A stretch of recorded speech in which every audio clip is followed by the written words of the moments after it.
In this video, we discuss the 2023 rules and limitations around working while collecting Social Security.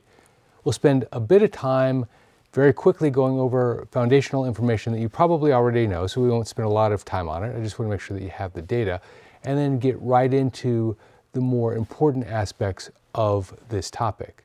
Also, at the end of the video, I answer 5 of the most common questions asked about this topic, so stick around to the end because there's a very good chance that one or more of them are questions that you have that remain unanswered. All right, let's go. But before we do, please consider liking this video. YouTube uses the number of likes to drive a video up in the search results, and I want to help as many people as possible. In return for this, here is a photo of the rarest bird in the world. It's the New Zealand kakapo. There are only 248 kakapo on the planet, and so these birds have been moved to 3 remote islands in New Zealand to protect them from predators. The kakapo is a flightless bird, so it can only walk and hop, which would also explain why it is the rarest bird in the world. First, some basic information that you need to know. In order to even qualify for Social Security, you need to have 40 quarters of work history. This could be 10 consecutive years, it could be 10 years on and off for 40 years, but you need a total of 40 quarters in order to qualify for Social Security. And over that 40 quarter period, you need to pay Social Security tax. Once you qualify for Social Security, you can take Social Security anywhere from age 62 all the way up through age 70. If you take it earlier, then you get smaller payments but more of them. If you take it later, you get larger payments but less of them. Interestingly, if you look at my most recent video, there are more people that take Social Security at age 62 than at any other age. Frankly, for some of them it's a mistake, for others it's a good decision. But in either case, I have a video on the topic and I'll put a link to this video at the end of this video.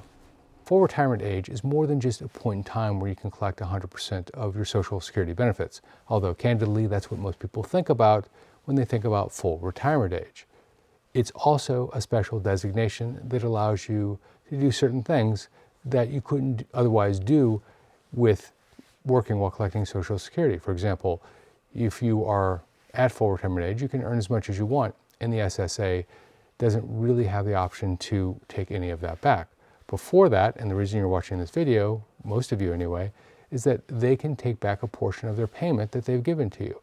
But at FRA, it's 100%, and incidentally, at age 68, assuming that you took Social Security at age 68 instead of 67, you receive 108%.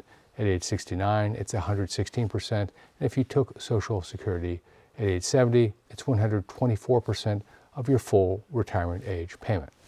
Now, before we get into the actual thresholds of working while collecting Social Security and how much you can earn, it's important to note that your earnings number is the number that you receive from either your W-2 at work or your own business, how much your business earns if you are self-employed.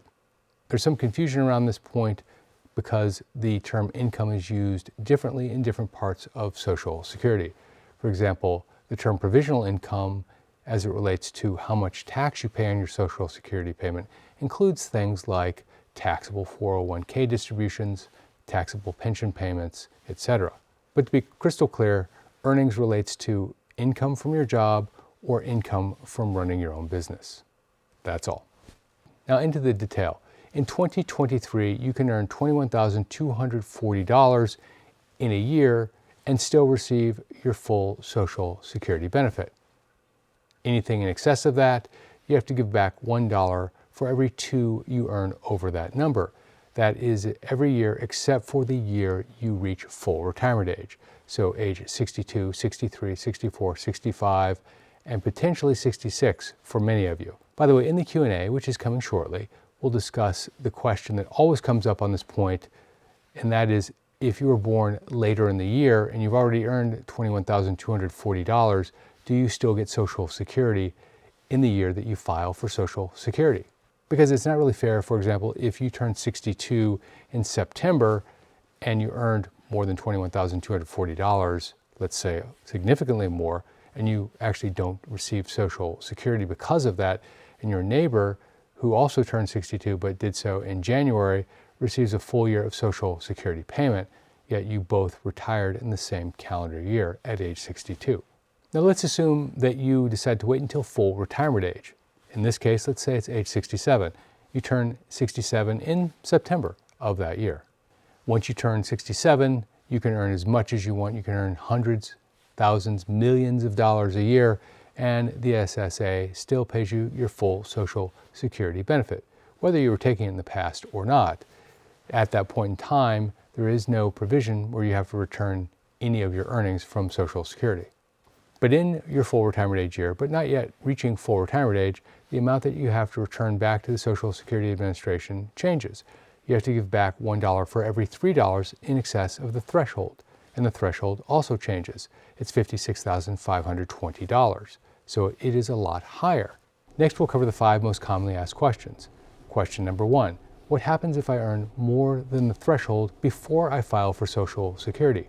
Does that mean that I don't get Social Security that year? No, not necessarily. In this instance, your earnings prior to claiming Social Security are not considered part of your earnings. They're set aside. The test becomes a monthly test, not an annual test. And any time that your monthly income is less than the amounts shown above, in this case, the $21,240 has a monthly equivalent of $1,770. In that instance, if your monthly income was less than $1,770, you would not lose your Social Security payment. The same holds true for your full retirement age year.